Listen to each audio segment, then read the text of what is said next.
യേശുവേ ആരാധന ആരാധന ആരാധന ആരാധന യേശുവേ നന്ദി മഹത്വം മഹത്വം കർത്താവേ hallelujah thank you Jesus hallelujah hallelujah യേശുവേ ആരാധന ആരാധന ആരാധന ദൈവമേ യേശുവേ സ്തുതി സ്തുതി ഹല്ലേലൂയ ദൈവമേ യേശുവേ പുത്രനായ ദൈവമേ ഞങ്ങളിൽ വന്ന് നിറയണമേ പരിശുദ്ധാത്മാവായ ദൈവമേ ഞങ്ങളിൽ വന്ന് നിറയണമേ യേശുവേ ആരാധന ആരാധന ആരാധന ആരാധന ആരാധന ആരാധന ഹല്ലേലൂയ ഹല്ലേലൂയ ഹല്ലേലൂയ യേശുവേ ആരാധന യേശുവേ ആരാധന യേശുവേ സ്തുതി. പ്രിയമുള്ളവരെ, എന്തിനാണ് നമ്മൾ ഉടമ്പടി എടുക്കുന്നത്? അഥവാ ലോകോത്തരമായ ഈ അസുലഭമായ അപൂർവമായ പ്രാർത്ഥനാ രൂപം പരിശുദ്ധ അമ്മയുടെ പ്രത്യക്ഷീകരണത്തിൻ്റെ ഫലമായി അതിൻ്റെ സ്ഥിരീകരണത്തിനുള്ള അനുഭവങ്ങൾ, അടയാളങ്ങൾ, അത്ഭുതങ്ങൾ ജനങ്ങൾ തിരിച്ചറിയാൻ വേണ്ടിയുള്ള ദൈവത്തിൻ്റെ പരിപാലനയുടെ ഭാഗമായിട്ടാണ് ഈ അപൂർവമായ പ്രാർത്ഥന, അതായത് മരിയൻ ഉടമ്പടി പ്രാർത്ഥന നമുക്ക് ലഭിച്ചത്. എല്ലാം ഒരു വെളിപാട് പോലെയാണ്. ഇപ്പം എത്രയോ മനുഷ്യരാണ് ഈ ആഴ്ചയിൽ കൗൺസിലിങ്ങിൽ വന്നത്. എത്രയോ, അതായത് സഭയുടെ എല്ലാ മലപ്പുറത്തുനിന്ന് ഇസ്ലാം മതവിശ്വാസികൾ വരെ ഇന്ന് സാക്ഷികൾ പ്രാർത്ഥനയൊക്കെ ഉണ്ടായിരുന്നു കഴിഞ്ഞ ദിവസങ്ങളിൽ. അല്ല, അവരുടെ മതം ഉപേക്ഷിച്ച് വന്നതല്ല അവരെ, മറിച്ച് അവരുടെ ഒരു പ്രത്യേകമായ സങ്കടകരമായ സാഹചര്യത്തിൽ ഞാൻ ആൾക്കാരെ അദ്ദേഹം പേര് പറഞ്ഞപ്പോഴാണ് ഞാനത് ശ്രദ്ധിച്ചത്. ഇതുപോലെ അനേക മക്കൾ അഭയം പ്രാപിക്കുന്നുണ്ട്.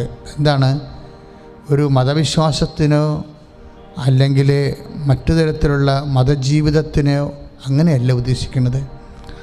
അവിടെ അത്യാഹിതം പിടിച്ച ഈ ഒരു സമയത്ത് ഒരു സന്ധിപ്പിനാണ് മനുഷ്യൻ ആശ്രയിക്കുന്നത്. ഇപ്പോൾ യാക്കോബൈസുകളും CSIക്കാരും ഓർത്തഡോക്സൊക്കെ ഈ ദിവസം ഞാൻ കൗൺസിൽ ചെയ്ത സഹോദരങ്ങളുടെ കൂട്ടത്തിലുള്ളതാണ്.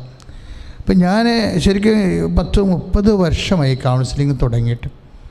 പക്ഷേ ഇപ്പോഴാണ് ഈ അമ്മയുടെ പ്രത്യക്ഷീകരണത്തോടെയാണ് വ്യാപകമായ എല്ലാ ജനപദങ്ങളും ഈ ആത്മീയ ശുശ്രൂഷാലയത്തെ സ്നേഹിക്കുകയും ഇതിലേക്ക് അടുത്തു വരികയും ചെയ്യണത്, ആശ്രയിക്കുന്നത് ശരിക്കും. കാരണം എന്താ ഇങ്ങനെ പറയാൻ കാരണം എന്ന് വെച്ച് കഴിഞ്ഞാൽ, ഞാൻ ഇടയ്ക്കത് സാക്ഷ്യം പോലെ പറയാറുണ്ട്. ഒരു 4 കൊല്ലം മുമ്പ് ഞാൻ എൻ്റെ അടുത്ത പള്ളിയിലിരിക്കുന്ന സമയത്ത് 2016 തോന്നുന്നത്, ഒരു വലിയൊരു സ്വപ്നം കണ്ട്.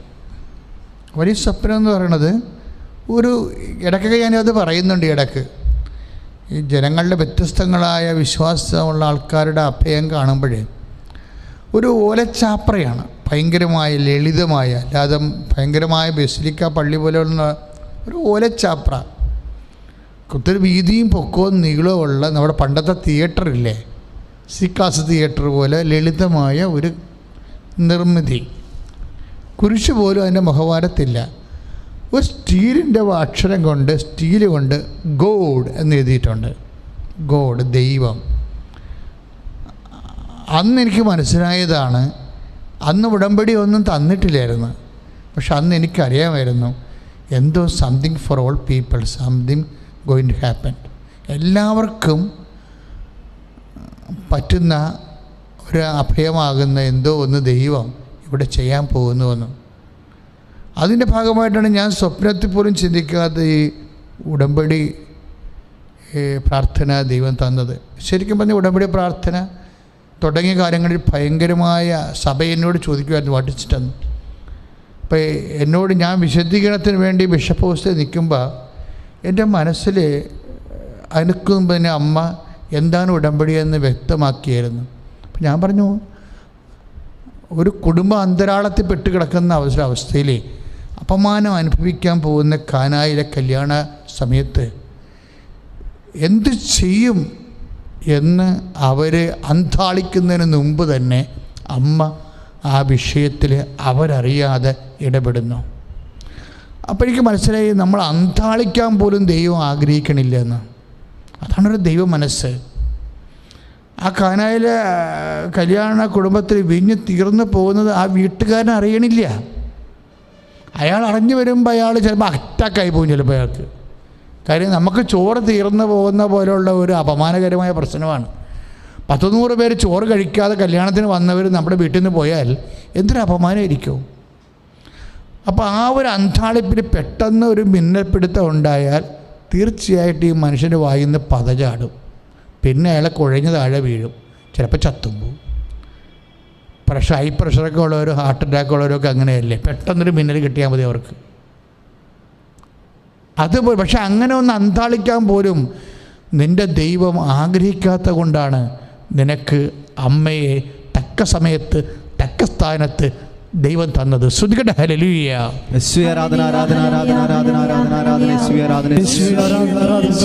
യേശുവിൻ്റെ മക്കൾ, നിങ്ങളൊന്ന് സ്നേഹത്തോടെ ഒന്ന് ശ്രദ്ധിച്ചാൽ ഞാൻ പറഞ്ഞത്, ഞാൻ എന്താ പറഞ്ഞത്?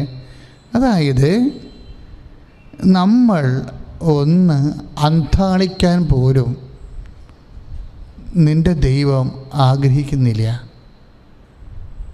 ആ വിഞ്ഞ് തീർന്നു പോയി എന്ന് ആ സമയത്ത് അറിഞ്ഞാൽ ആ മനുഷ്യൻ അന്താളിക്കും. ആ ഒരു അന്താളിപ്പ് നമ്മുടെ ഉള്ളിലെത്തും മുമ്പ് തന്നെ ദൈവം അമ്മയെ അവിടെ പ്രസൻറ്റ് ചെയ്തിരിക്കുകയാണ്. This is the seating of the family. ഒരു ഫാമിലിയുടെ, ഒരു കുടുംബത്തിൻ്റെ ദൈവക്രമം എന്താണ്? ഫാമിലി രൂപപ്പെടുന്ന മുമ്പേ അമ്മയെ അവിടെ ദൈവം അതിൻ്റെ ഒരു ഘടകമായി ക്രമീകരിക്കുന്നു.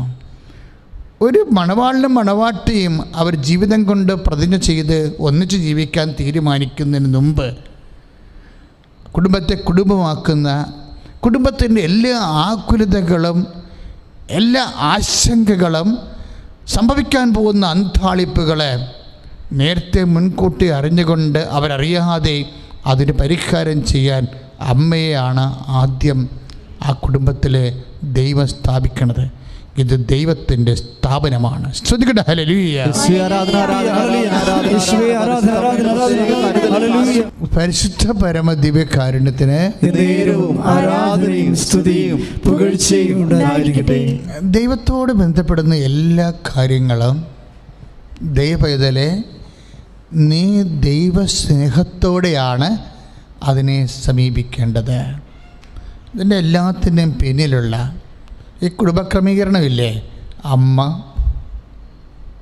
ആദ്യം സ്ഥാപിച്ചുകൊണ്ട് അവിടുത്തെ ആശങ്കകളെ വിവേചിച്ച് ഒരു ചെവി അറിയാതെ അപമാനങ്ങളെ വരുത്താതെ അഭിമാനത്തെ സംരക്ഷിച്ചുകൊണ്ട് ഉള്ള ദൈവത്തിൻ്റെ സാന്നിധ്യമല്ലേ, അത് ദൈവത്തിൻ്റെ നന്മയാണ്. ദൈവം എന്താ അങ്ങനെ ചെയ്യണത്? അതായത് അവർക്കുണ്ടാകാൻ സാധ്യതയുള്ള ഒരു അപമാനത്തെ അങ്ങ് അത് അനുഭവിക്കുന്ന മുമ്പ് തന്നെ ദൈവം ഏറ്റെടുക്കുക. ഇതിന് എന്താ നമ്മൾ പറയണത്? അത് ദൈവത്തിൻ്റെ നന്മയാണ്. നന്മ, കാര്യം നമ്മളുടെ നന്മയാണ് ദൈവം ആഗ്രഹിക്കുന്നത്. നമ്മുടെ നന്മയാണ് ദൈവം ആഗ്രഹിക്കുന്നത്. ഇപ്പം നിയമാവർത്തന പുസ്തകമില്ലേ, നിയമാവർത്തന പുസ്തകത്തിൻ്റെ 4:40 വായിക്കുമ്പോൾ അതിമനോഹരമായൊരു വചനമുണ്ട്. നിയമാവർത്തന പുസ്തകം 4:40. അതായത് ആഖിയാൽ നിങ്ങൾ, ഏറ്റു പറഞ്ഞ മക്കളെ, ആകയാൽ നിങ്ങൾ നിങ്ങളുടെ സന്തതികൾക്കും ആകയാൽ നിങ്ങൾക്കും നിങ്ങളുടെ സന്തതികൾക്കും നന്മയുണ്ടാകുവാനും ദൈവമായ കർത്താവ് നിങ്ങൾക്ക് ശാശ്വതമായി തരുന്ന ദേശത്ത് ദീർഘകാലം വസിക്കാനും വേണ്ടി ദൈവത്തിന്റെ ചട്ടങ്ങളും പ്രമാണങ്ങളും പാലിക്കുവിൻ എന്ന് ഞാൻ നിങ്ങളോട് കൽപ്പിക്കുന്നു. അപ്പോഴേ ഈ നിയമാവർത്തനം 4:40 ഉടമ്പടിയുടെ ഒരു മർമ്മം. എന്താണ്? നന്മയുണ്ടാവുക. ആർക്കൊക്കെയാണ്? നിങ്ങൾക്ക് നിങ്ങളുടെ സന്തതികൾക്ക് നന്മയുണ്ടാവുക. അതാരാ ആഗ്രഹിക്കണത്? ദൈവം ആഗ്രഹിക്കുകയാണ്. ഈ അമ്മയെ കൊണ്ടുവന്ന് അവിടെ വീഞ്ഞ് തീർന്നു പോകും മുമ്പ് തന്നെ ആ അന്താളിപ്പ് വീട്ടുകാരൻ അനുഭവിക്കും മുമ്പ് തന്നെ ആ വിഷയത്തിൽ സമാധാനം ഉണ്ടാകുന്നതാണ് നന്മയെന്ന് പറയുന്നത്. ഈ നന്മ ഉണ്ടാകാൻ വേണ്ടിയാണ് മറിയത്തെ ഒരു ഭവനത്തിൽ ദൈവം സ്ഥാപിക്കുന്നത്. നന്മയുണ്ടാകാൻ ഉടമ്പടി അതാണ് ചെയ്യണത്. നിങ്ങളുടെ കുടുംബത്തിൽ മറിയത്തെ സ്ഥാപിക്കുകയാണ്. എന്തിനു വേണ്ടിയാണ്? നിങ്ങൾക്ക് നിങ്ങളുടെ സന്തതികൾക്കും നന്മയുണ്ടാകാൻ വേണ്ടി.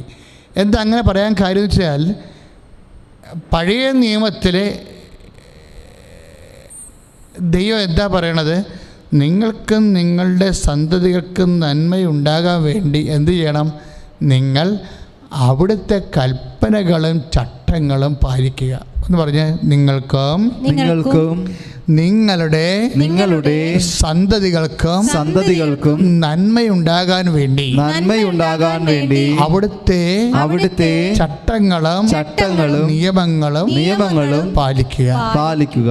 അതാണ് പഴയ നിയമത്തിലെ നിയമാവർത്തനത്തിലെ ദൈവ മനസ്സ്. പുതിയ നിയമത്തിൽ അത് പറയണത് ആരാണ്? അമ്മയാണ് പറയണത്. എന്താ പറയണത്? നിങ്ങൾക്ക് നന്മയുണ്ടാകാൻ വേണ്ടി അവൻ പറയണത് പോലെ ചെയ്യുക എന്ന് വെച്ചാൽ അതിൻ്റെ അർത്ഥം എന്താ? ഇപ്പം യോഹന്നാൻ 2:5 ഇല്ലേ? നിങ്ങൾക്ക് നന്മയുണ്ടാകാൻ വേണ്ടി അവൻ പറയണത് പോലെ ചെയ്യുക. എന്താ അവൻ പറയണത്? അവൻ പറയണത് ഈ യോഹന്നാൻ 2:5 അവൻ പറയണ പോലെ ചെയ്യുക എന്നുള്ള യോഹന്നാൻ 2:5 നമ്മൾ നേരത്തെ വായിച്ച നിയമാവർത്തനം 4:40 സെയിമാണ്. രണ്ടിൻ്റെ ഉദ്ദേശം എന്താണ്? നന്മയുണ്ടാവുകയാണ്. അതിൽ പുതിയ നിയമത്തിൽ നന്മയുണ്ടാകാൻ എന്താണ് ചെയ്തിരിക്കുന്നത്? മറിയത്തെ അവിടെ പ്ലേസ് ചെയ്തിരിക്കുകയാണ്. മറിയമാണ് പറയണത് അവിടുത്തെ ചട്ടങ്ങളും നിയമങ്ങളും പാലിക്കാൻ. എന്ത് തീർന്നു പോയാലും എന്തില്ലായ്മ ഉണ്ടായാലും ഉടമ്പടി ചെയ്യാൻ, ഉടമ്പടി ചെയ്തുകൊണ്ട് അവിടുത്തെ ചട്ടങ്ങളും നിയമങ്ങളും പാലിച്ചുകൊണ്ട് അവിടുത്തോട് ഒട്ടിച്ചേരാൻ വേണ്ടി മറിയത്തെ ദൈവം നന്മയുടെ സൗഭാഗ്യ ചിഹ്നമായി കുടുംബത്തിൽ പ്രതിഷ്ഠിക്കുകയാണ്. ശ്രുതികട ഹല്ലേലൂയ.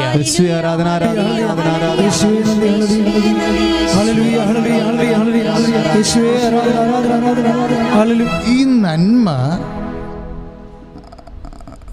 ഒരു വൺ ടൈമായിട്ട് നടക്കുന്ന സംഭവങ്ങളല്ല. ഉടമ്പടിയുടെ വ്യത്യാസം അതാണ്.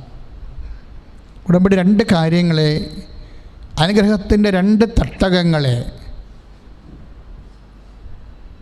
ഉടമ്പടി സ്പർശിക്കുന്നുണ്ട്. അത് എന്താണ്?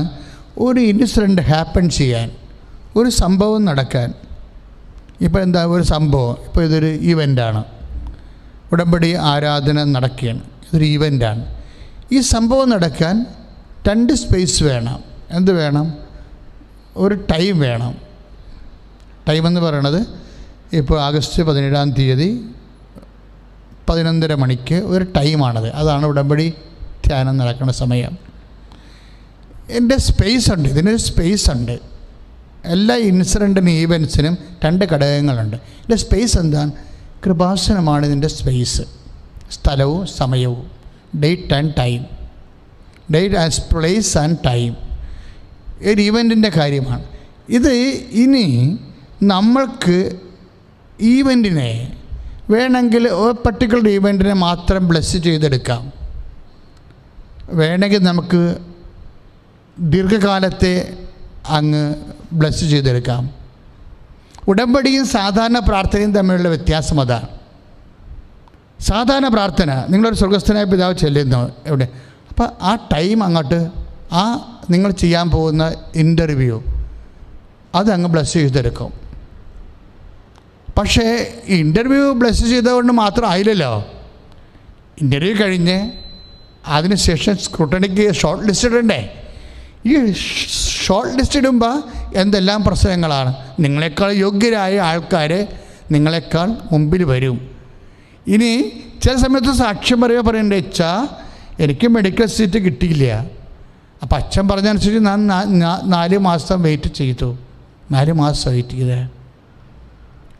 കാര്യത്തിൽ ഇവിടെ കഴിഞ്ഞ ദിവസങ്ങളിൽ എൻ്റെ പള്ളിയിൽ സഹായിക്കുന്ന ഒരു ഡോക്ടർ, ഇടവക്കാരൻ തന്നെയാണ്, അദ്ദേഹത്തിന് മെഡിക്കൽ സീറ്റ് കിട്ടാഞ്ഞൊരു കാലമുണ്ട് 96 വർഗീസ്, ഡോക്ടർ വർഗീസ്.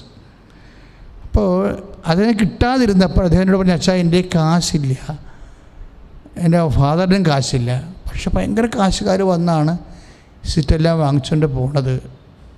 അതെല്ലാം മാനേജ്മെൻറ്റ് സീറ്റാണ്. മറ്റേ സീറ്റ് വാങ്ങിക്കാൻ ഞാൻ എലിജിബിളല്ല. എന്നിട്ട് ഞാൻ അവൻ്റെ നെഞ്ചത്ത്, അന്ന് ഞാൻ ബീച്ചിൽ തടമെടുത്തുകൊണ്ടിരിക്കുകയായിരുന്നു. ഇടവക പരിപാടി കഴിഞ്ഞ് വൈകുന്നേരം അപ്പോൾ പള്ളിത്തോട്ടത്തിൽ ചെയ്തുകൊണ്ടിരിക്കുന്ന സമയത്ത് എൻ്റെ കയ്യിൽ മുഴുവനും ചെളിയായിരുന്നു, ബീച്ചിൽ തടം വെക്കണം. അപ്പോൾ സമയത്ത് തയ്യലിൻ്റെ ഒരു തൈത്തങ്ങ ഉണ്ടായിരുന്നു. തൈത്തങ്ങിൻ്റെ ഞാട്ടയിൽ ഞാൻ എൻ്റെ കൈ തുടച്ച് ഞാൻ ഓർക്കുന്നുണ്ട്. എന്നിട്ട് ഇവൻ്റെ ബട്ടൺസ് ഊരി ഞാൻ ഈ വർഗീസിൻ്റെ നെഞ്ചത്ത് കൈവച്ചിട്ട് വിശ്വാസ പ്രമാണം ചെല്ലാൻ പറഞ്ഞ്. ഓമനപ്പുഴക്കാരനാണ് നമ്മുടെ ഇവിടുത്തെ. ഇപ്പം ഞങ്ങളുടെ ഇവിടെ അടുത്ത ഇടവയില താമസിക്കും, ഞാൻ നേരത്തെ ഇരുന്ന ഇടവകയിൽ. അപ്പോൾ അത് ഞാൻ പറഞ്ഞു, നീ വെയിറ്റ് ചെയ്യുക. അപ്പോൾ എനിക്ക് കർത്താവ് തന്നൊരു ഐഡിയ വെയിറ്റ് ചെയ്യാൻ പറയാനാണ്. പക്ഷെ വെയിറ്റ് ചെയ്യാൻ നമുക്ക് വെയിറ്റ് ചെയ്യാൻ പറയാവുന്നല്ലാതെ അതിനുള്ള കാരണങ്ങളില്ല. Seat already ഫില്ലായി. പിന്നെ അതിൻ്റെ ഒരു കാര്യം ഞാൻ പറഞ്ഞിരുന്നു, അതായത് ഒരു ഗ്രീൻ കാർഡ് വരുന്നുണ്ട്, അത് പ്രതീക്ഷിക്കാമെന്ന് പറഞ്ഞു. അതുകൊണ്ട് വെയിറ്റ് ചെയ്യാൻ പറഞ്ഞു. അപ്പം ഗ്രീൻ കാർഡ് കർത്താവ് കാണിച്ചു തന്നതാണ്. എന്ത് ഗ്രീനാണ് അതിനകത്ത് എന്താ എഴുതിയിരിക്കുന്നത് എനിക്കറിയത്തില്ല, കർത്താവ് കാണിച്ചു. പക്ഷേ ഈ വർഗീസ് എന്ന ഒരു പയ്യനാണ് ഓരോരുത്തരും പോയി വേറെ പഠനങ്ങൾക്കൊന്നും പോകാതെ ഈ ഗ്രീൻ കാർഡും നോക്കിയിരിക്കുക. ഇതിനാണ് നമുക്ക് പ്രത്യാശ എന്ന് പറയണത്. കർത്താവ് പറഞ്ഞ വിഷയത്തിൽ വാക്കിൽ പ്രത്യാശ അർപ്പിച്ചുകൊണ്ടിരിക്കും. അവസാനം എ.കെ. ആൻ്റണിയാണ് മുഖ്യമന്ത്രി. എ.കെ. ആൻ്റണി ഈ 4 മാസം കഴിഞ്ഞപ്പോൾ ഫിഷർമെന് മാത്രം വേണ്ടി പ്രത്യേക പാക്കേജ് ഇറക്കി. അതിന് ഗ്രീൻ കാർഡെന്നാണ് വിളിക്കണത്. നോക്കി 90 ദിവസം മുമ്പാണ് ഈ മെസ്സേജ്, ഗ്രീൻ കാർഡിൻ്റെ മെസ്സേജ് വരണത്. ഇന്ന് അദ്ദേഹം MD എടുക്കുമ്പോഴും, മസ്കലിൽ ഡോക്ടറാണ് ഇപ്പോൾ, MD എടുക്കുമ്പോഴും അദ്ദേഹത്തിൻ്റെ അമ്മയും വൈഫും വന്ന് ഉടമ്പടി എടുത്ത്. കാര്യം MDക്ക് നേരത്തെയുള്ള പല സർട്ടിഫിക്കറ്റുകളും കിട്ടുന്നില്ലായിരുന്നു. സർട്ടിഫിക്കറ്റുകൾ വിത്ത് ഹെൽഡായിപ്പോയി, അത് കിട്ടുന്നില്ലായിരുന്നു. അതുകൊണ്ട് അദ്ദേഹത്തിന് MD എക്സാം അറ്റൻഡ് ചെയ്യാൻ പറ്റണില്ല. അപ്പോൾ എന്ത് ചെയ്ത് വൈഫ് അമ്മയും കൂടി വന്ന് ഉടമ്പടി എടുത്തു കഴിഞ്ഞ്, ആ ഉടമ്പടി എടുത്ത് ഒരു 2 ആഴ്ച കഴിഞ്ഞപ്പോൾ തന്നെ സർട്ടിഫിക്കറ്റ് എല്ലാം റിലീസായി. ഇതെന്താ പ്രശ്നം വെച്ച് കഴിഞ്ഞാൽ, നമ്മളൊരു ഇൻസിഡൻറ്റ് പറയുമ്പോൾ ഒരു അനുഗ്രഹത്തിന് അതിൻ്റെ സ്ട്രക്ചർ നോക്കുമ്പോൾ അതിൻ്റെ ആദ്യ ഘട്ടമുണ്ട്. നമ്മൾ ആദ്യ ഘട്ടം പരീക്ഷയ്ക്ക് പ്രാർത്ഥിച്ചാൽ പോരാ സംഭവം. ഈ പ്രാർത്ഥന ദീർഘകാലം നിലനിൽക്കണം. ദീർഘകാലം നിലനിൽക്കാൻ ഒരു സിംഗിൾ പ്രെയറിന് പറ്റത്തില്ല. കാര്യം എന്താണ്, നമ്മൾ പരീക്ഷ എഴുതി കഴിഞ്ഞാൽ പിന്നെ ആ സർട്ടിഫിക്കറ്റ് ചിലപ്പോൾ വിദ്യകളുണ്ടായി പോകാം. ചിലപ്പോൾ നമുക്ക് മുമ്പേ ആൾക്കാർ നമ്മളെക്കാൾ യോഗ്യർ വന്ന് ആ സീറ്റ് ഫില്ലാക്കി കളയും. പിന്നെ നമ്മളെ പുറത്തായി പോവും. നമുക്ക് യോഗ്യതയുണ്ടെന്ന് പറഞ്ഞാൽ കറക്റ്റാണ്, പക്ഷേ നമ്മളെക്കാൾ യോഗ്യതയുണ്ട്, സീറ്റിൻ്റെ എണ്ണം കുറവാണെങ്കിൽ എന്ത് ചെയ്യും? അപ്പോൾ ഇങ്ങനെ വരുമ്പോൾ ഒരു അനുഗ്രഹം ഒരിക്കലും അറ്റ് എ ടൈം കൊണ്ട് ഒരു സമയം കൊണ്ട് വർക്ക് ചെയ്യത്തില്ല. അത് എന്നാണ് തീരണത് ആ കാലങ്ങളെല്ലാം ദീർഘകാലം. ഈ ദീർഘകാലം എന്ന് പറഞ്ഞാൽ ഭയങ്കര സീരിയസ് വിഷയമാണ്. ദീർഘകാലത്തിന് പാക്കേജുകളൊന്നുമില്ല. അതിന് ചട്ടങ്ങളും നിയമങ്ങളും പാലിക്കുക എന്നുള്ള ഉടമ്പടി മാത്രമേ ഉള്ളതിന്. അതാണ് ഇത്. അതുകൊണ്ടാണ് നിയമാവർത്തനം പറയണത്. എന്താ പറയണത്?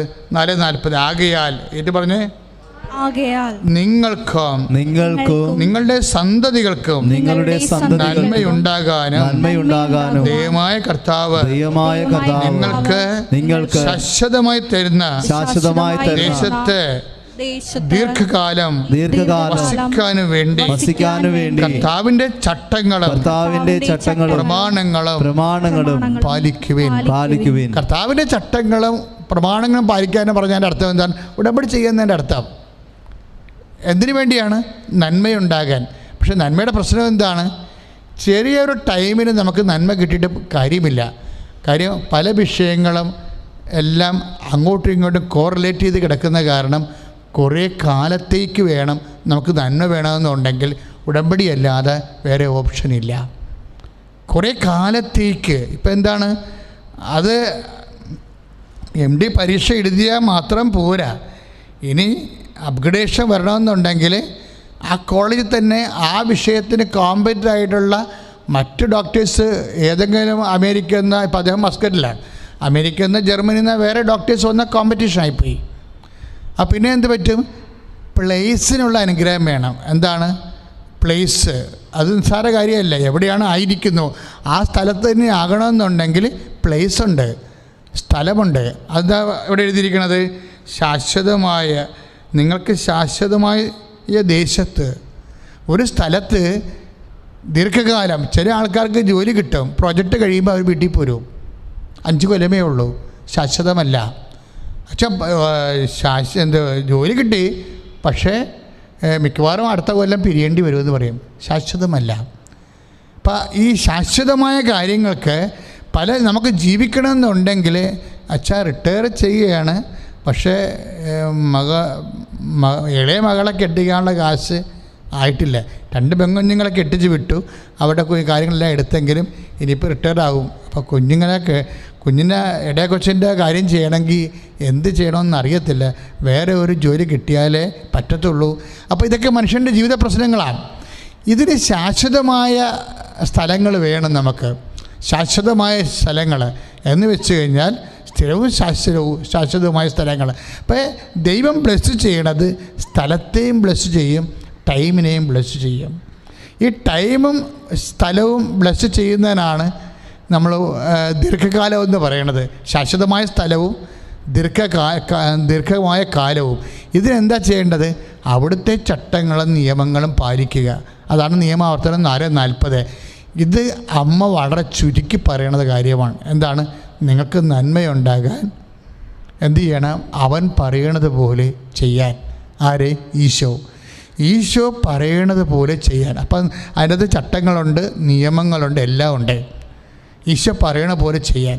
അത് നമ്മളപ്പോൾ ഉടമ്പടിയിലൂടെ എന്താ ചെയ്യണത്? ഈശോയുമായിട്ട് നമ്മളെ അങ്ങ് ഈ കർത്താവ് പറയണ പോലെ ചെയ്തുകൊണ്ട് ജീവിക്കാൻ വേണ്ടി ഉടമ്പടി നിങ്ങളെ എന്ത് ചെയ്യുന്നു? ഈശോയുമായി കൂട്ടിച്ചേർക്കുന്നു. ഇങ്ങനെയാണ് വരാനുള്ളത്. അതായത് ഉടമ്പടി എന്താ ചെയ്യണത്? അതുകൊണ്ടാണ് ഉടമ്പടിയെക്കുറിച്ച് പുസ്തകം എഴുതിയപ്പോഴേ ആ പുസ്തകത്തിൻ്റെ അവതാരിക KCBCയുടെ തിയോളജിക്കൽ കമ്മീഷൻ പ്രസിഡൻ്റാണ് എഴുതിയിരിക്കുന്നത്. എന്താണ്? ഉടമ്പടി ക്രിസ്തു കേന്ദ്രീകൃതമാണ്. ഞാനിവിടുത്തെ ദൈവമേ പിതാവ് ഈ പുസ്തകം വായിച്ചപ്പോൾ എത്ര പെട്ടെന്ന് അതിൻ്റെ കാമ്പ് അങ്ങോട്ട് പിതാവിന് മനസ്സിലായത്. അതായത് ഉടമ്പടി ക്രിസ്തു കേന്ദ്രീകൃതമാണെന്ന്. അതായത് ഉടമ്പടി ആരും തെറ്റിദ്ധരിക്കേണ്ട അമ്മയിലേക്കുള്ള കേന്ദ്രീകൃതമാണെന്നല്ല. അമ്മ വഴി ക്രിസ്തുവിനോട് കേന്ദ്രീകൃതമാണ്. അപ്പോൾ അങ്ങനെ വരുമ്പോൾ ഉണ്ടാകുന്ന പ്രശ്നം, ഉടമ്പടി ദൈവ മനസ്സാണ്. എന്താ കാര്യം? യേശു പറഞ്ഞില്ലേ, ഞാൻ മുന്തിരിച്ചെടിയും നിങ്ങൾ ശാഖകളുമാകുന്നു. ശ്രുതികടെ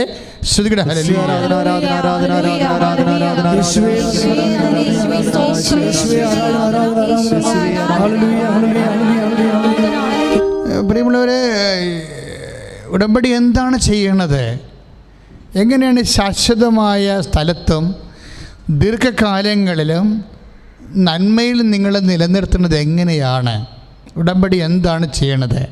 അഥവാ അവൻ പറയണത് പോലെ ചെയ്യുമെന്ന് പറഞ്ഞുകൊണ്ട് പരിശുദ്ധ അമ്മ നിങ്ങളെ എന്താണ് ചെയ്യണത്? എന്താണ് ചെയ്യണത്? കർത്താവുമായിട്ട് നിങ്ങളെ ഐക്യപ്പെടുത്തുകയാണ്. അതാണ് യോഹന്നാൻ്റെ സുവിശേഷം 15:4. നിങ്ങൾ എന്നിൽ വസിക്കുവിൻ. എന്ന് പറഞ്ഞേ, നിങ്ങൾ എന്നിൽ വസിക്കുവിൻ, ഞാൻ നിങ്ങളിലും വസിക്കും. ഞാൻ നിങ്ങളിലും വസിക്കും. മുന്തിരിച്ചെടിയിൽ നിൽക്കാതെ ശാഖയ്ക്ക് സ്വയമേവ ഫലം പുറപ്പെടുവിക്കുവാൻ സാധിക്കാത്തതുപോലെ എന്നിൽ വസിക്കുന്നില്ലെങ്കിൽ നിങ്ങൾക്കും സാധിക്കുകയില്ല. അപ്പോഴ് കർത്താവാകുന്ന മുന്തിരിച്ചെടിയോട് അവൻ പറയണത് പോലെ ചെയ്യാൻ നമ്മളെ പ്രേരിപ്പിച്ചുകൊണ്ടും പ്രോത്സാഹിപ്പിച്ചുകൊണ്ടും അവിടുത്തെ ചട്ടങ്ങളും അവിടുത്തെ നിയമങ്ങളും പാലിച്ച് ജീവിതകാലം മുഴുവൻ ശാശ്വതമായ നന്മ പുറപ്പെടുവിക്കാൻ വേണ്ടി അമ്മ നമ്മളെ ഉടമ്പടി വഴി യേശുവിനോടാണ് ഐക്യപ്പെടുത്തുന്നത്. ഇതെങ്ങനെ ഐക്യപ്പെടുത്തണതെന്ന് യോഹന്നാൻ തന്നെ പറയുന്നുണ്ട്. നമ്മൾ യോഹന്നാൻ്റെ 14:15 വായിക്കുമ്പോഴേ, യോഹന്നാൻ 14:15 ഏറ്റു പറഞ്ഞ, നിങ്ങൾ എന്നെ സ്നേഹിക്കുന്നുവെങ്കിൽ എൻ്റെ കൽപ്പന പാലിക്കും. അതാണ് വിഷയം. കർത്താവിനെ സ്നേഹിക്കുന്നെങ്കിൽ നമ്മൾ അവിടുത്തെ കൽപ്പന പാലിക്കും. എന്ന് വെച്ചാൽ നമ്മൾ ആദ്യം കേട്ട നിയമാവർത്തനത്തിൻ്റെ 4:40 എന്താണ്? നിങ്ങൾക്ക് ദീർഘകാലം നന്മയുണ്ടാകാൻ അവിടുത്തെ ചട്ടങ്ങളും നിയമങ്ങളും പാലിക്കാൻ. ഈ ചട്ടങ്ങളും നിയമങ്ങളും പാലിക്കണമെങ്കിൽ എന്ത് ചെയ്യണം? നമ്മൾ ആദ്യം ദൈവത്തെ സ്നേഹിക്കണം. ഇപ്പോൾ ഉടമ്പടിയും ദൈവസ്നേഹവും തമ്മിലാണ് കണക്ട് ചെയ്തിരിക്കുന്നത്. ഉടമ്പടി ഒരു താത്വികമായിട്ടുള്ള ഒരു പ്രാർത്ഥനയില്ല. ഉടമ്പടി ദൈവസ്നേഹം ഇല്ലാത്തവർക്ക് ഉടമ്പടി ഭരിക്കത്തില്ല. ഇപ്പോൾ ചില ആൾക്കാർ ഭയങ്കരമായി ഞങ്ങൾ ഉടമ്പടി ചെയ്ത് അതിനെ കൂരിയെന്നൊക്കെ പറഞ്ഞുകൊണ്ട് ഇവിടെ വന്ന് മത്സരം പിടിക്കണില്ലേ. പല ആൾക്കാർക്കും ദൈവസ്നേഹമില്ല. ഉടമ്പടി അവർ ഭംഗിയായിട്ട് ചെയ്തിട്ടുണ്ട്. പക്ഷേ ഉടമ്പടി ദൈവത്തോട് ദൈവസ്നേഹമില്ല ചെയ്യാൻ പറ്റത്തില്ല. ദൈവസ്നേഹമില്ല. ആദ്യം നമ്മളെന്താ പ്രാർത്ഥിക്കേണ്ടത്? കാരണം ദൈവസ്നേഹം എന്ന് പറയണത് ഒരു വരവാണ്. സ്നേഹം ഒരു വരവല്ലേ? വരമാണ്. ഇപ്പോൾ നമ്മൾ ഇപ്പോഴ് ഉടമ്പടിയിൽ പ്രേക്ഷിത പ്രവർത്തനം ചെയ്യുന്നു. ഉടമ്പടിയിൽ നമ്മൾ രോഗികളെ സന്ദർശിക്കുന്നു, ഇല്ലേ? ഉടമ്പടിയിൽ നമ്മൾ 1 മണിക്കൂർ വചനം വായിക്കുന്നു, ഇല്ലേ? അപ്പോൾ അതെല്ലാം ചെയ്യുമ്പോൾ വേണമെങ്കിൽ നിങ്ങൾക്ക് നിയമപരമായിട്ട് കൃപാസനത്തിൽ നിന്ന് പറഞ്ഞിട്ടുണ്ട് 1 മണിക്കൂർ വചനം വായിക്കാൻ, അതുകൊണ്ട് വായിക്കുന്നു. കൃപാസനത്തിൽ പറഞ്ഞിട്ടുണ്ട് രോഗികളെ പോയി കാണാൻ, ആ ഉടമ്പടി പ്രകാരം രോഗികളെ പോയി കാണുന്നു. ഇങ്ങനെ കണ്ടാലും അതിൽ ദൈവസ്നേഹം ഇല്ല എന്നുണ്ടെങ്കിൽ നിങ്ങൾ ഇത് വെറുതാവായി പോകും. അതിനകത്ത് എല്ലാ കണ്ടൻറ്റിലും ദൈവസ്നേഹം വേണം, ഇല്ലെങ്കിൽ വെറുതാവായി പോകും. കാര്യം എല്ലാ വിഷയങ്ങൾക്കും ഉണ്ട്. അതാണ് യോഹൻ ഈ നമ്മൾ 2 കൊറിന്ത്യൻസില്ലേ, 2 കൊറിന്ത്യൻസിൽ 13:3 ശ്രദ്ധിക്കട്ടെ മക്കളെ. യേശുവേ സ്തോത്രം, ഹല്ലേലൂയ. യേശുവേ നന്ദി, ഹല്ലേലൂയ, ഹല്ലേലൂയ, ഹല്ലേലൂയ. യേശുവേ നന്ദി, ഹല്ലേലൂയ, ഹല്ലേലൂയ, ഹല്ലേലൂയ. യേശുവേ ആരാധന, ആരാധന, ആരാധന, ഹല്ലേലൂയ. Praise the Lord. അപ്പോൾ ഇത് വൃഥാവാണെന്നുള്ളത്, അതായത് നമ്മൾ എന്ത് നിയമങ്ങൾ പാലിച്ചാലും എന്ത് ഉപവിപ്രവർത്തനങ്ങൾ ചെയ്താലും അതിൻ്റെ കണ്ടൻറ്റ് എന്താണ്? ദൈവസ്നേഹമാണ്. അതുകൊണ്ടാണ് 1 കൊറിന്ത്യൻസ് 13:1-2 മുതൽ, അതായത് 13:1 വരെയുണ്ട്. ഞാൻ മനുഷ്യരുടെയും ദൈവദൂതന്മാരുടെയും ഭാഷകളിൽ സംസാരിച്ചാലും സ്നേഹമില്ലെങ്കിൽ മുഴങ്ങുന്ന ചെങ്ങലയോ ചിലമ്പുന്ന കൈത്താളമോ ആണ്. എനിക്ക് പ്രവചനവനം ഉണ്ടായിരിക്കുകയും സകല രഹസ്യങ്ങളും ഞാൻ ഗ്രഹിക്കുകയും ചെയ്താലും സകല വിജ്ഞാനവും മലകളെ മാറ്റാൻ തക്ക വിശ്വാസവും എനിക്കുണ്ടായാലും സ്നേഹമില്ലെങ്കിൽ ഒന്നുമില്ല. വിശ്വാസം നമുക്കുണ്ടാകും. ആർക്കാ വിശ്വാസമില്ലാത്തത്? വിശ്വാസമില്ലാതെ ഉടമ്പടി ചെയ്യുക. പക്ഷേ ഉടമ്പടി വിശ്വാസം കൊണ്ട് വർക്ക് ചെയ്യത്തില്ല. ഉടമ്പടി ദൈവസ്നേഹം കൊണ്ടേ വർക്ക് ചെയ്യത്തുള്ളൂ. വിശ്വാസം അതിൻ്റെ പ്രാഥമികമായിട്ടുള്ള ഒരു എന്താണ്? പ്രൈമറി ഗ്രേസാണ്. ഇത് ആക്ടിവേറ്റിംഗ് ഗ്രേസ് എന്ന് പറയണത്, ഇതിനെ ആക്ടിവേറ്റ് ചെയ്യണ ദൈവസ്നേഹമാണ്. എൻ്റെ മക്കൾ വേറെ ഒരു മാർഗവും നമ്മുടെ കയ്യിലില്ല. അതുകൊണ്ട് ഉടമ്പടി എടുത്ത എല്ലാവരും തന്നെ ദൈവസ്നേഹം നിറയാൻ വേണ്ടി, അഥവാ നിങ്ങൾ ചെയ്യുന്ന പ്രവർത്തനങ്ങൾ കർത്താവിനോട് പച്ചക്ക് പറയണം. കർത്താവ്, ഞാൻ ഈ രോഗിയെ കാണുന്നു, അതുകൊണ്ടാണ് ബന്ധവും സ്വന്തവും ഒന്നും ഇതിൻ്റെ അകത്ത് കയറ്റി വിടരുതെന്ന് പറഞ്ഞതിൻ്റെ കാരണം. നമ്മളുമായിട്ട് ഒരു ബന്ധമില്ല, ലയബിലിറ്റി ഇല്ല, നമുക്ക് കടപ്പാട്, അങ്ങനെ ആ രീതിയിലല്ല ഇത് പോണത്. സ്നേഹം എല്ലാവരോടും കടപ്പാടാണ്, എല്ലാവരോടും കടപ്പാട്. ഉടമ്പടി പ്രപഞ്ചത്തോടും പരിസ്ഥിതിയോടും മൃഗങ്ങളോടും മരങ്ങളോടും എല്ലാം ദൈവസ്നേഹം നമ്മളെ നിറച്ചുകൊണ്ടുള്ള ഒരു ദൈവത്തോടുള്ള ഐക്യപ്പെടുത്തലാണ്. എല്ലാത്തിനോടും ഐക്യപ്പെടും. ദൈവത്തെ നമ്മൾ മുന്തിരിച്ചെടിയായിട്ട് കണ്ടാൽ ദൈവത്തെ നാളെ ഒരു പട്ടിക്കുഞ്ഞായിട്ട് മുന്തിരിച്ചെടിയായിട്ട് കണ്ട പോലെ തന്നെ വേറെ ഒരു ജൈവ മേഖലയിലെ പ്രതീകമായിട്ട് കാണും. നമ്മളതിനെ ഉപദ്രവിക്കാതെയും സ്നേഹിച്ചും ലാളിച്ചും പരിസ്ഥിതിയെയും പ്രകൃതിയെയും വളർത്തുമ്പോൾ നമ്മൾ ഈ ദൈവസ്നേഹമായിരിക്കണം വളർത്തുന്നത്, അല്ല ബുദ്ധിയല്ല. മരം വെച്ച് കഴിഞ്ഞാൽ, ഒരു പച്ചക്കുട ഭൂമിക്ക് വെച്ച് കഴിഞ്ഞാൽ സ്വാഭാവികമായിട്ട് കാർബൺ കുറയും, ഓക്സിജൻ കൂടുതൽ കിട്ടും. അതുപോലെ തന്നെ നമ്മൾ പരിസ്ഥിതി പ്രവർത്തനങ്ങളിലൂടെ നമ്മൾക്ക് കാർബൺ കുറക്കാൻ പറ്റും. അത് വെച്ച് ഭൗമ താപം കുറക്കാം. അതുപോലെ തന്നെ മഞ്ഞുരുക്കം കുറക്കാം, കടൽക്ഷോഭം കുറക്കാം എന്നൊക്കെ കുറക്കാമെന്നൊക്കെ പറഞ്ഞിട്ട് അതിൻ്റെ ബേസ്മെൻറ്റ് നമുക്ക് ശാസ്ത്രീയമല്ല. നമ്മളെ സംബന്ധിച്ചിടത്തോളം ശാസ്ത്രം അങ്ങനെ പറയുന്നത് കൊണ്ടല്ല, നമ്മൾ ദൈവത്തെ സ്നേഹിക്കുന്നത് കൊണ്ടാണ് ഭൗമതാപം കുറയ്ക്കാൻ വേണ്ടി നമ്മളെക്കൊണ്ട് ചെയ്യാൻ പറ്റുന്ന ചെയ്യുക. നമ്മുടെ പരിസ്ഥിതി പ്രവർത്തനങ്ങളും ദൈവസ്നേഹത്തിൻ്റെ ഭാഗമാണ്. ഈ ദൈവസ്നേഹത്തോടെയാണ് കൊണ്ടാണ് നമ്മൾ ഈ സ്നേഹമില്ലാതെ ഇത് ചെയ്താൽ, പരിസ്ഥിതി പ്രവർത്തനം ചെയ്താലും ശരി, പട്ടിയെ വളർത്തിയാലും ശരി, എല്ലാം വൃഥാവാണ്. നീ എന്ത് ചെയ്യണത്? അത് നിനക്ക് ദീർഘകാലം നന്മ വേണോ? നീ അത് നന്മ ചെയ്യുന്നു, അത് നിനക്ക് ശാശ്വതമായി വേണോ? നിനക്ക് ദൈവസ്നേഹം വേണം. അതുകൊണ്ട് പ്രാർത്ഥിക്കുക, ദൈവത്തിനെ, കർത്താവേ, ഞാൻ എന്ത് ചെയ്താലും ദൈവസ്നേഹത്തോടെ ചെയ്യാൻ, ദൈവസ്നേഹത്താൽ എന്നെ അഭിഷേകം ചെയ്യണമേ. ഞാൻ ഏറ്റെടുത്തിരിക്കുന്ന ഉടമ്പടി പ്രവർത്തനങ്ങള് ദൈവസ്നേഹത്തോടെ ചെയ്യാൻ എനിക്ക് അഭിഷേകം നൽകണമേ. ശ്രുതികട ഹല്ലേലൂയ.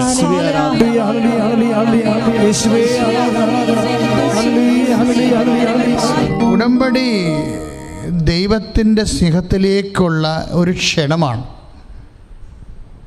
ഉടമ്പടി ദൈവത്തിൻ്റെ സ്നേഹത്തിലേക്കുള്ള ഒരു ക്ഷണമാണ്.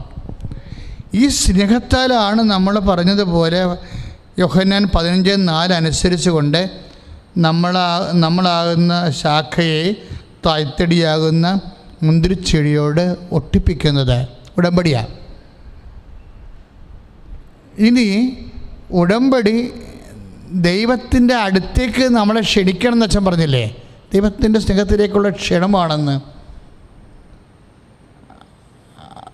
അത് ഇപ്പോൾ യോഹന്നാൻ്റെ സുവിശേഷം തന്നെ 14:23 വായിച്ചാൽ നമുക്കത് മനസ്സിലാകും. യോഹന്നാൻ 14:23 എന്താ പറയണേ? യേശു പ്രതിവചിച്ചു, ഏറ്റു പറഞ്ഞേ, എന്നെ സ്നേഹിക്കുന്നവൻ എൻ്റെ വചനം പാലിക്കും. അതാണ് പ്രശ്നം. അതാണ് അമ്മ പറഞ്ഞിരിക്കുന്നത്. കനായിലെ കല്യാണ വേദിയിലെ യോഹന്നാൻ 2:5 അമ്മ എന്നാ പറഞ്ഞത്? അവൻ പറയണ പോലെ ചെയ്യാൻ. പക്ഷേ അവൻ പറയണ പോലെ ചെയ്യണമെങ്കിൽ താത്വികമായിട്ട് ചെയ്യാൻ പറ്റത്തില്ല. അവൻ പറയണ പോലെ ചെയ്യാൻ അമ്മ പറഞ്ഞു. പക്ഷേ അവൻ പറയണ പോലെ നീ എന്ത് ചെയ്താലും, പത്രം സുവിശേഷം പ്രചരിക്കാൻ വേണ്ടി കൃപാസനം പത്രം വാങ്ങിച്ച് കൊടുത്താലും, നിനക്ക് തന്നെ കുടുംബത്തിൽ പോയി അല്ലെങ്കിൽ അയൽവാസികളിൽ പോയി ഒരു രോഗിയെ കുളിപ്പിച്ചാലും, അല്ലെങ്കിൽ ഭക്ഷണം ഇല്ലാത്തവർക്ക് ഭക്ഷണം കൊടുത്താലും, എന്ത് ചെയ്താലും ഇതൊക്കെ ചെയ്യാൻ പറ്റും. അത് ഉടമ്പടിയിൽ അങ്ങനെ ഉണ്ട്. അവൻ പറയണ പോലെ ചെയ്യാനും പറഞ്ഞത് കൊണ്ട് ഞാൻ ചെയ്യണമെന്നല്ല പറയണത്. ഈ യോഹന്നാൻ 2:5 അനുസരിച്ചുകൊണ്ട് അവൻ പറയണ പോലെ ചെയ്യണമെങ്കിൽ യോഹന്നാൻ 14:23 വർക്കൗട്ട് ചെയ്യണം. എന്താണത്? യോഹന്നാൻ 14:23 യേശു പ്രതിവചിച്ചു, ഏറ്റു പറഞ്ഞേ, യേശു പ്രതിവചിച്ചു, എന്നെ സ്നേഹിക്കുന്നവൻ എൻ്റെ വചനം പാലിക്കും. അതാണ് സംഭവം. അവൻ പറയണ പോലെ ചെയ്യണമെങ്കിൽ എന്ത് ചെയ്യണം? ദൈവത്തെ സ്നേഹിക്കുന്നവർക്കേ പറ്റത്തുള്ളത്. അല്ലാതെ ഉടമ്പടി എടുത്തെന്നും പറഞ്ഞ സംഭവം വർക്കൗട്ട് ചെയ്യത്തില്ല. അതായത് ദൈവത്തെ സ്നേഹിക്കുന്നവർക്ക് മാത്രമേ അവൻ പറയണ പോലെ ചെയ്ത് ഈ ശാശ്വത നന്മയിൽ നിലനിൽക്കാൻ പറ്റത്തുള്ളൂ. ദൈവസ്നേഹം കെട്ടുപോകാതിരിക്കാൻ നിങ്ങൾ നോക്കണം. ഏറ്റവും പ്രധാനപ്പെട്ട വിഷയം എന്ത് ചെയ്തോ എന്നല്ല, അത് ഞാൻ ദൈവസ്നേഹത്തോടെ ചെയ്തോ എന്നാണ് പ്രശ്നം. വിശ്വാസം ഉണ്ടായിട്ട് വലിയ കാര്യമില്ലെന്ന് പറഞ്ഞില്ലേ? കാര്യം എന്താണ്? നിങ്ങൾക്ക് മലകളെ മാറ്റാൻ, ഇപ്പോൾ 1 കൊരിന്ത്യർ 13:1 അല്ലെങ്കിൽ 2 മലകളെ മാറ്റാൻ തക്ക വിശ്വാസം ഉണ്ടായാലും സ്നേഹമില്ലെങ്കിൽ ഒന്നുമില്ല. അതാ സംഭവം. അവിടെ വിശ്വാസമല്ല എല്ലാം. എന്തുമാത്രം പറ്റിക്കുന്ന പരസ്യമാണ്. വിശ്വാസമല്ലേ എല്ലാം ഒന്നും അല്ല, ദൈവസ്നേഹമാണ്. അതാണ് ഈശോ 14:23 പറയണത്.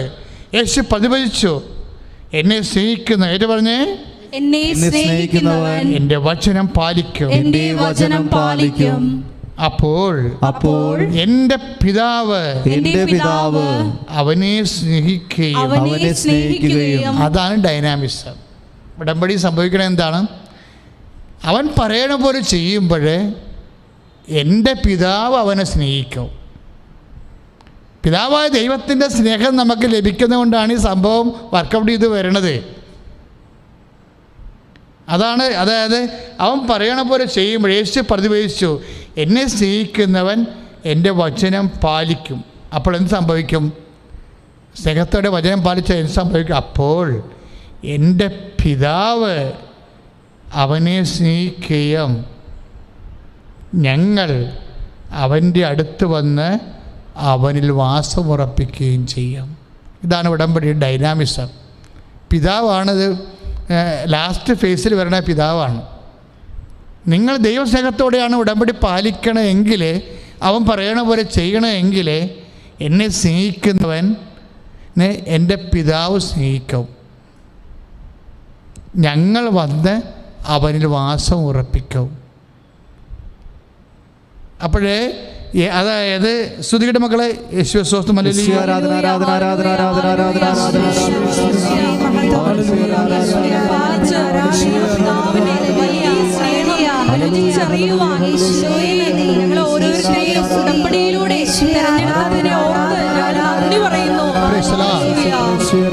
അടുത്ത് വന്ന് എന്ന വാക്കിനകത്ത് ഉണ്ടല്ലേ. യോഹന്നാൻ 14:13 അടുത്ത് വന്ന് ഉടമ്പടിയിൽ സംഭവിക്കുന്ന കാര്യം അടുത്ത് വരികയാണ്. ഇപ്പം നമ്മൾ സഞ്ചാരി മാതാവെന്ന് പറയത്തില്ലേ. ഉടമ്പടി പാലിക്കുമ്പോൾ പല സ്ഥലങ്ങളിലും ഓഫീസുകളിലും വീടുകളിലും നിർണയമായ നിമിഷത്തിൽ സിൽവർ ഈ കൃപാസനത്തിൽ ദിവ്യ ആൾത്താരെ പ്രത്യക്ഷപ്പെട്ട പരിശുദ്ധ അമ്മയുടെ തനി സാന്നിധ്യം ഒത്തിരി പേരെ കണ്ടിട്ട് ഇവിടെ സഞ്ചാരി മാതാവെന്ന് തന്നെ ഇപ്പോൾ ആൾക്കാർ പറഞ്ഞ് സാക്ഷ്യം പറയുകയാണ്. അടുത്ത് വരികയാണ്. ഉടമ്പടിയിലൂടെ സംഭവിക്കണത് അടുത്ത് വരികയിലാണ്. അപ്പം നമ്മളത് പുറപ്പാടിൻ്റെ 33:14 കോട്ട് ചെയ്താണ്. അതായത് ചട്ടം പാലിക്കുന്നവൻ്റെ കൂടെ, എന്നെ സ്നേഹിച്ചതിൻ്റെ ചട്ടം പാലിക്കുന്നതിൻ്റെ കൂടെ, ഉടമ്പടി ചെയ്യുന്നതിൻ്റെ കൂടെ ഞാൻ അവൻ്റെ കൂടെ വരുമെന്ന് പറഞ്ഞിട്ടുണ്ട്. പുറപ്പാട് 33:14. അത് തന്നെയാണ് ഇവിടെ എഴുതിയിരിക്കുന്നത്. യോഹന്നാൻ 23, യോഹന്നാൻ 14:23 എന്താ സംഭവിക്കണത്? യേശു പ്രതിവേദിച്ചു, എന്നെ സ്നേഹിക്കുന്നവൻ എൻ്റെ വചനം പാലിക്കും. അപ്പോൾ എൻ്റെ പിതാവ് അവനെ സ്നേഹിക്കുകയും ഞങ്ങൾ അവൻ്റെ അടുത്ത് വന്ന് അവൻ്റെ വാസം ഉറപ്പിക്കുകയും ചെയ്യും. ചക്കാലക്കൽ പിതാവ് ഉടമ്പടി പുസ്തകത്തിന് ചെയ്യുമ്പോൾ, അതായത് ദൈവ കേന്ദ്രീകൃതമാണെന്ന് എഴുതിയിട്ടുണ്ട് അതിൻ്റെ അകത്ത്. ഉടമ്പടി ദൈവ പിതാവിനെ കേന്ദ്രീകരിച്ചാണെന്ന്. അപ്പം ഞാൻ എപ്പോഴും ഇരുന്ന് ചിന്തിക്കും, പിതാവ് ഇങ്ങനെ എഴുതിയല്ല, പരിശുദ്ധാത്മാ പറയാതെ അങ്ങനെ പറയുമോ? എനിക്കാണെങ്കിൽ തലയിൽ കയറണില്ല. എങ്ങനെയാണ് പിതാവുമായിട്ട് ഇത് കേന്ദ്രീകരിക്കണത്? ക്രിസ്തു കേന്ദ്രീകരിക്കമാണെന്ന് എനിക്കറിയാമായിരുന്നു ഉടമ്പടി വെളിപ്പെടുത്തുന്ന കാലത്ത്. പക്ഷേ ഇത് തിയോളജിക്കൽ കമ്മീഷൻ്റെ KCBC തിയോളജിക്കൽ കമ്മീഷൻ്റെ ചെയർമാനായിരുന്ന ചക്കാലക്ക പിതാവ്, അദ്ദേഹം ചെയർമാൻ ആയിരിക്കുമ്പോഴാണ് ഇത് എഴുതുന്നത്. ഉടമ്പടി പിതാവിനെ കേന്ദ്രീകരിച്ചുള്ളതാണെന്ന്, ദൈവ കേന്ദ്രീകൃതമാണെന്ന്. അതാണ് ഈ സംഭവം. അതാണ് ഈ 14:23 എന്താ പറയണത്? യേശു പ്രതിവേദിച്ചു, എന്നെ സ്നേഹിക്കുന്നവൻ എൻ്റെ വചനം പാലിക്കും. അപ്പോൾ എൻ്റെ പിതാവ് അവനെ സ്നേഹിക്കുകയും ഞങ്ങൾ അവൻ്റെ അടുത്ത് വന്ന് അവനിൽ വാസമുറപ്പിക്കുകയും ചെയ്യും. അതിനു വേണ്ടിയാണ് നമ്മൾ കുമ്പസാരിക്കുക ചെയ്യണത്. എന്താണ്? കർത്താവ് വരികയല്ലേ. അപ്പോൾ വിശുദ്ധിയോടെ നമ്മൾ അവൻ്റെ കൽപ്പന പാലിച്ച് ജീവിക്കണ്ടേ, അത് നിലനിൽക്കണ്ടേ, ശാശ്വതമാകണ്ടേ, ദീർഘകാലമാകണ്ടേ. അതിനു വേണ്ടിയാണ് നമ്മൾ കുമ്പസാരിക്കുന്നത്. കഴിഞ്ഞ ദിവസങ്ങളിൽ ആലപ്പുഴ പിതാവ് ആനാപറമ്പിൽ തിരുമേനി ഇവിടെ കോവിഡ് കുമ്പസാരക്കൂടെ ആശീർവദിച്ചു. എന്താണ്? ആരെ കുമ്പസാരിക്കാൻ? ഉടമ്പടി എടുത്തവരെ കുമ്പസാരിക്കാൻ ആവശ്യപ്പെട്ടാലും കോവിഡിൻ്റെ പ്രോട്ടോക്കോൾ അനുസരിച്ച് കൊണ്ട് അതിൻ്റെ മൗത്ത് പീസ്, കൺഫെഷനേറ്റിൻ്റെ മൗത്ത് പീസ് ആവശ്യമുള്ളത്ര നീക്കി വെക്കാൻ പറ്റുന്ന രീതിയിൽ 3 പീസായിട്ടാണ് കൺഫെഷനേറ്റ് ചെയ്തിരിക്കുന്നത് കൃപാസനത്തിലെ. അതാണ് കഴിഞ്ഞ ദിവസം അഭിനന്ദ പിതാവ് ആശീർവദിച്ചത്. അതിൻ്റെ അർത്ഥം എന്താണ്? ദൈവം നമ്മളിലേക്ക് വരുമ്പോൾ നമ്മൾ ഒരുങ്ങിയിരിക്കണം, തയ്യാറായിരിക്കണം. അപ്പം നിങ്ങളുടെ ഇടവക പള്ളികളിൽ പോയി ചോദിച്ചാൽ തീർച്ചയായിട്ടും അച്ഛന്മാർ അങ്ങോട്ട് ചോദിച്ചാൽ കുമ്പസാരിപ്പിക്കും. ഉടമ്പടി വലിയ വിശേഷങ്ങളൊന്നും അവരോട് പറയേണ്ട കാര്യം അവർക്ക് അറിയത്തില്ല, അവർ തെറ്റിദ്ധരിക്കാൻ സാധ്യതയുണ്ട്. അപ്പം അങ്ങനെ ആണെങ്കിൽ നിങ്ങൾക്ക് കൃപാസനത്തിൽ വന്ന് കുമ്പസാരിക്കാം. കാര്യം നമ്മൾ എല്ലാം കർത്താവിൻ്റെ വചനം പോലെ അതാത് കാലങ്ങളിൽ കർത്താവ് വെളിപ്പെടുത്തുന്ന പോലെ കൃത്യമായിട്ട് ചെയ്യുന്നതുകൊണ്ടാണ് നമുക്ക് KCBC തിയോളജി കമ്മീഷൻ സെക്രട്ടറിയും വന്നിട്ടാണ് ഇവിടെ വന്ന് പറയണത്. അതായത് അവൻ പറയണ പോലെ ചെയ്യുവിൻ എന്ന് പറയുന്നതിന്, അത് ചെയ്തുകൊള്ളാമെന്ന് നമ്മൾ പറയുന്ന പ്രത്യുത്തരത്തിന് കൃപാസനത്തെ പറയുന്ന പേരാണ് മരിയൻ ഉടമ്പടി. അതാര് പറഞ്ഞതാണ്? KCBC തിയോളജി കമ്മീഷൻ സെക്രട്ടറി ഇവിടെ വന്ന് പുസ്തകം പ്രകാശനം ചെയ്തപ്പോൾ സ്റ്റാൻലി അച്ഛൻ, മാതിരപ്പള്ളി അച്ഛൻ പറഞ്ഞതാണ്. അപ്പോൾ സഭയെ സംബന്ധിച്ചിടത്തോളം ഔദ്യോഗികമായിട്ട് മാതാവ് എല്ലാവർക്കും വ്യക്തമായ ഉൾക്കാഴ്ച കൊടുത്തിട്ടുണ്ട്, വ്യക്തമായ ഉൾക്കാഴ്ച. അപ്പോൾ ഈ കാലഘട്ടങ്ങളിൽ നമ്മളെ ദൈവത്തിൽ നിലനിർത്തണതും ദൈവം നമ്മുടെ അടുത്തേക്ക് വരണതും പിതാവ് പുത്രൻ പരിശുദ്ധാത്മാവ് പരിശുദ്ധ അമ്മയുടെ മധ്യസ്ഥത്തിൽ നമ്മളുമായിട്ട് ഐക്യപ്പെടുന്നതും ഇങ്ങനെ ഐക്യത്തിൻ്റെ ഒരു വലിയ ദൈവിക സ്വർഗീയ പദ്ധതിയിലൂടെയാണ് നമ്മൾ ഉടമ്പടിയിലൂടെയാണ് നമ്മൾ കടന്നു പോകുന്നത്. അതിൽ നിലനിൽക്കാൻ വേണ്ടി ശ്രുതികട്ടെ ഹല്ലേലൂയ.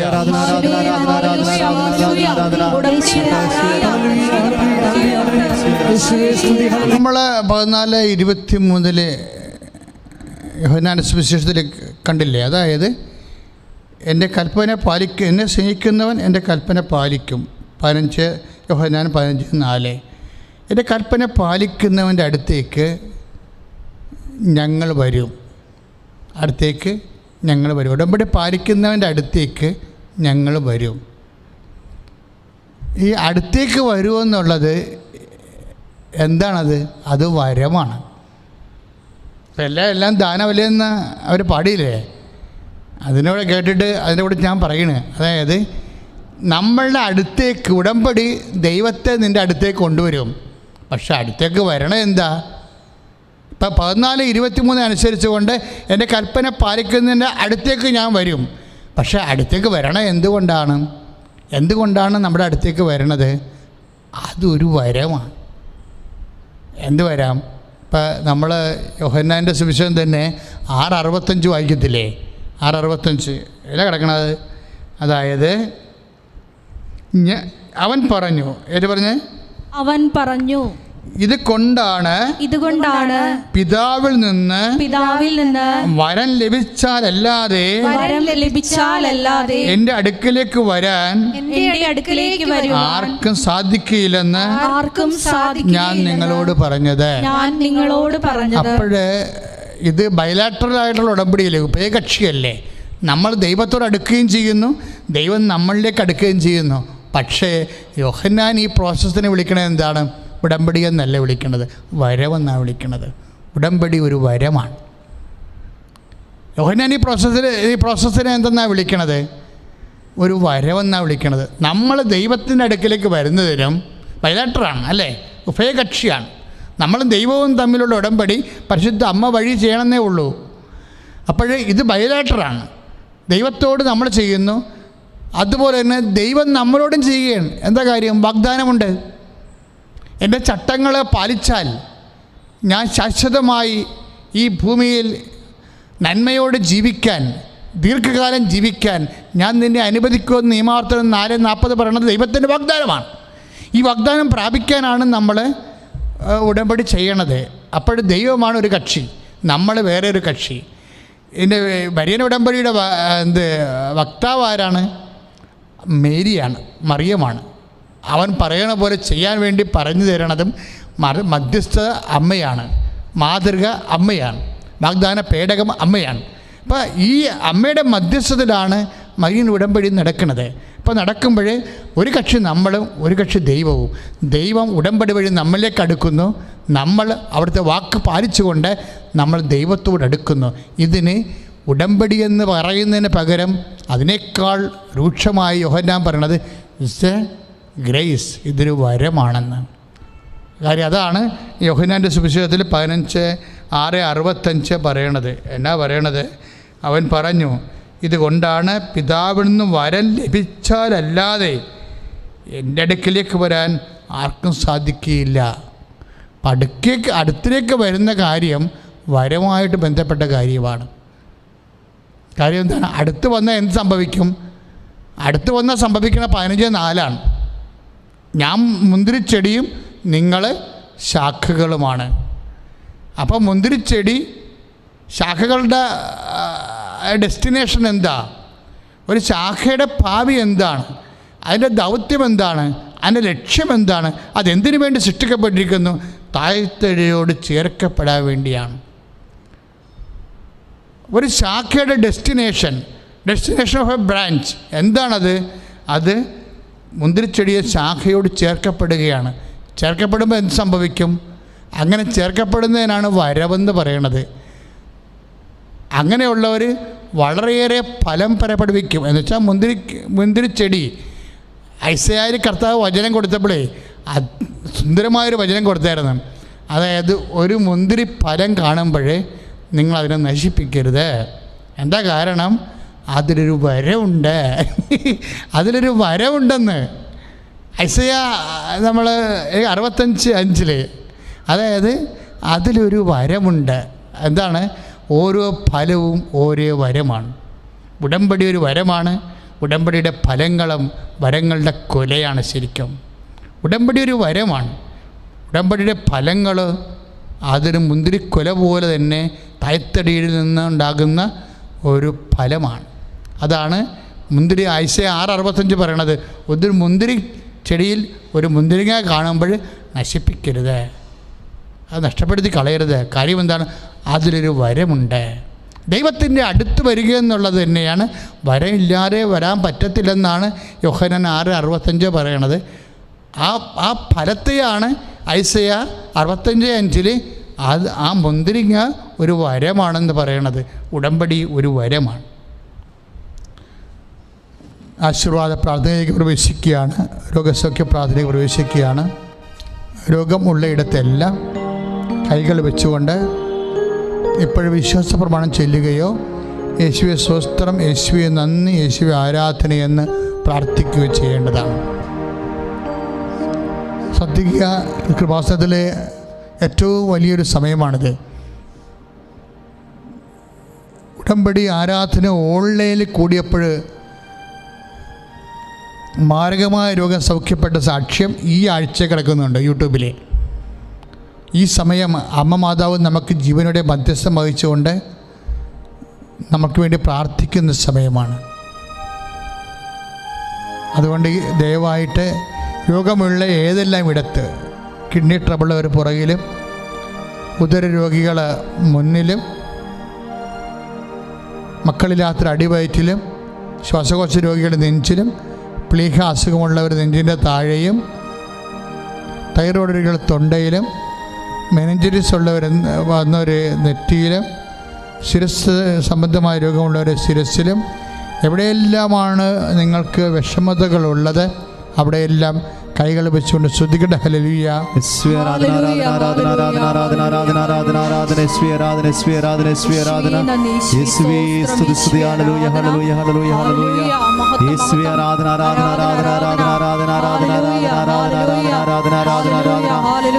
രോഗികളെയും സ്പർശിക്കണമേ, എല്ലാ വേദനകളെയും ഏറ്റെടുക്കണമേ. അതിശക്തമായ ശ്രുതികട ഹല്ലേലൂയ. ആരാധന ആരാധന ആരാധന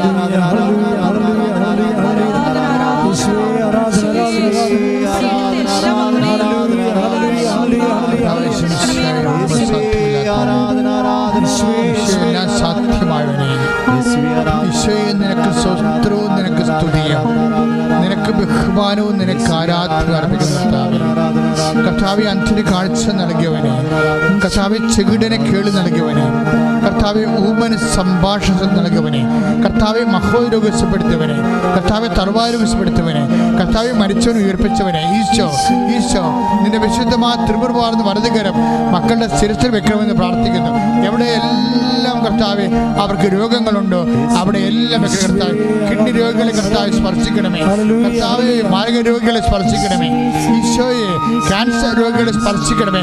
അടിപ്പിടർ പോലെ വൈദ്യാഘാതം പോലെ ദൈവികമായ ശക്തി മക്കളിലേക്ക് ആവശ്യിക്കട്ടെ എന്ന് പ്രാർത്ഥിക്കുന്ന കർത്താവെ, ഹിബുകളിൽ പ്രശ്നമുള്ളവരെ കർത്താവ് സ്പർശിക്കണമേ, തൈറോയ്ഡ് രോഗികളെ സ്പർശിക്കണമേ കർത്താവെ, കർത്താവ് ENT ആയിട്ടുള്ള ട്രബിളുള്ളവരെ കർത്താവെ അങ്ങ് സ്പർശിക്കണമെന്ന് പ്രാർത്ഥിക്കുന്നു.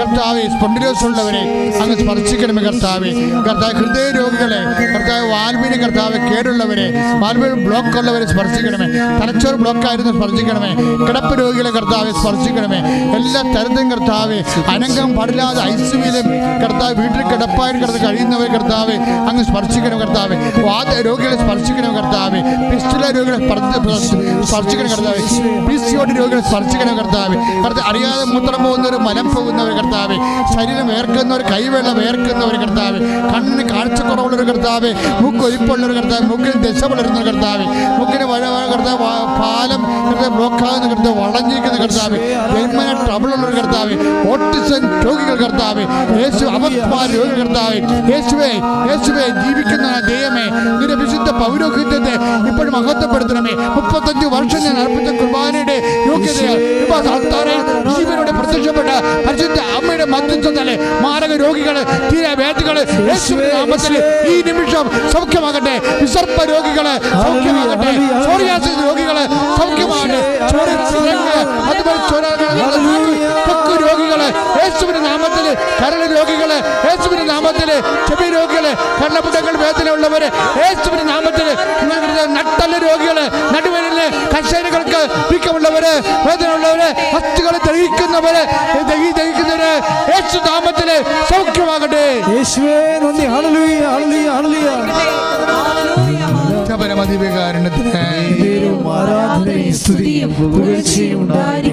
മക്കളെ പരീക്ഷ എഴുതുന്ന മക്കള് കൃപാസനത്തിൽ ഒരു 5 ദിവസം ഞങ്ങൾ തുറന്നപ്പോൾ തന്നെ സാമ്പത്തികമായ ബാധ്യതകളാലെ ആത്മഹത്യയുടെ വക്കെത്തിയ ആൾക്കാർ ഒത്തിരി പേരെ കണ്ടു. അവരെല്ലാം ഞാൻ അമ്മയ്ക്ക് സമർപ്പിച്ച് വെച്ചിട്ടുണ്ട്. അമ്മ ആ വിഷയത്തിൽ തീരുമാനം ഉണ്ടാക്കും. ഇപ്പം കടബാധ്യതയുള്ളവർ ഞങ്ങൾ വീടില്ലാത്തവരെ, സ്ഥലമില്ലാത്തവർ, സ്ഥലവും വീടും ഇല്ലാത്തവർ, ജോലിയില്ലാത്തവർ, ജീവിത മാർഗം മുട്ടിപ്പോയവർ, മക്കൾ അന്യൻ്റെ പുറകെ പോയവർ, കുടുംബത്തിൽ സമാധാനം ഇല്ലാത്തവർ, ഭാര്യയും ഭർത്താവും പിണങ്ങി കഴിയുന്നവർ, ഡൈവേഴ്സിന് അടുത്ത് വരുന്നവർ, അതിൻ്റെ കേസ് നടത്തുന്നവർ, കേസ് കൊടുക്കാൻ പോകുന്നവർ, ഇങ്ങനെ വ്യത്യസ്തങ്ങളായ മേഖലകളിലെ വിദേശ ജോലിക്ക് വേണ്ടി ശ്രമിക്കുന്നവർ, പോകാൻ വേണ്ടിയുള്ള കാര്യങ്ങൾ ചെയ്തുകൊണ്ടിരിക്കുന്നവർ, വരാൻ കഴിയാതെ അവിടെ കുടുങ്ങിപ്പോയവർ, ജോലി നഷ്ടപ്പെട്ടവർ, കർത്താവ് സ്ഥലം വിൽക്കാൻ ആഗ്രഹിക്കുന്നവർ, വീട് വിൽക്കാൻ ആഗ്രഹിക്കുന്നവർ, കർത്താവ് പുതിയത് വാങ്ങാൻ ആഗ്രഹിക്കുന്നവർ, ഒറ്റയ്ക്ക് പാട്ടത്തിന് ഒക്കെ താമസിക്കുന്നവർ, കർത്താവ് എല്ലാ മേഖലകളിലും ഉള്ള മക്കളെ, എല്ലാ തകർച്ചയുടെ മക്കളെ ഏൽപ്പിച്ചുകൊണ്ട് സ്തുതിക്കുന്ന അമ്മേ, പരിശുദ്ധമ്മേ, അവരെല്ലാം അവരുടെ വേദനകൾ പൂർണ്ണമായി ഏറ്റെടുക്കണമെന്ന് പ്രാർത്ഥിക്കുന്നു. കർത്താവ് ഉടമ്പടി ചെയ്തവരും ചെയ്യാത്തവരും എല്ലാ കർത്താവെ അവരുടെ എല്ലാ വസ്തുക്കളും, ഈ ആരാധന പങ്കെടുക്കുന്നവരെ അവിടെ എല്ലാ അവസ്ഥകളും യേശു ക്രിസ്തുവിന്റെ നാമത്തിൽ പൂർണ്ണമായി വിട്ടുമാറാൻ പരിശുദ്ധ അമ്മയെ ഏൽപ്പിച്ചുകൊണ്ട് ശ്രുതികട്ടെ. ഹല്ലേലൂയ. യേശുവേ ആരാധന ആരാധന ആരാധന. Hallelujah hallelujah hallelujah. യേശുവേ കൈകൾ കൂപ്പി ആശീർവാദം സ്വീകരിക്കുക. യേശുവേ ആരാധന ആരാധന ആരാധന ആരാധന ആരാധന ആരാധന ആരാധന ആരാധന ആരാധന കർത്താവേ, കർത്താവേ ഇവിടെ സമർപ്പിച്ച എല്ലാ ദൈവങ്ങളെ സമർപ്പിക്കുന്നു. യേശുവേ ആരാധന കർത്താവേ, ദൈവത്തെ അറിഞ്ഞ് സ്നേഹിച്ചുടമ്പടി ചെയ്യുവാനൊക്കെ വേണ്ടാകണമേ. ഉടമ്പടിയിലെ ഓരോ നിയോഗങ്ങളും ഓരോ പ്രമേയങ്ങളും ഞങ്ങൾ ചെയ്യുമ്പോൾ കർത്താവേ, അത് ദൈവത്തോടുള്ള സ്നേഹത്തെ പ്രതിയാകട്ടെ, പിതാവായ ദൈവത്തെ മനസ്സിലാകട്ടെ. യേശുവേ ആരാധന ആരാധന ഹല്ലേലൂയ ഹല്ലേലൂയ ഹല്ലേലൂയ. യേശുവേ യേശുവേ ആരാധന ആരാധന ആരാധന ആരാധന ആരാധന യേശുവേ ആരാധന. പരിശുദ്ധ പരമ ദിവ്യകാരുണ്യത്തിന് എന്നേക്കും